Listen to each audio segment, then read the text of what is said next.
I bet you didn't know falling asleep fast is basically a superpower.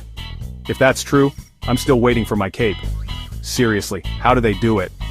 My brain turns into a late-night talk show the second I hit the pillow. Did I lock the door? Why did I say you two to the waiter? Meanwhile, my friend is already snoring like a lawnmower. If you're jealous of the sleep champions too, drop a same in the comments. And hit follow for more sleep struggles, because at least we're tired together.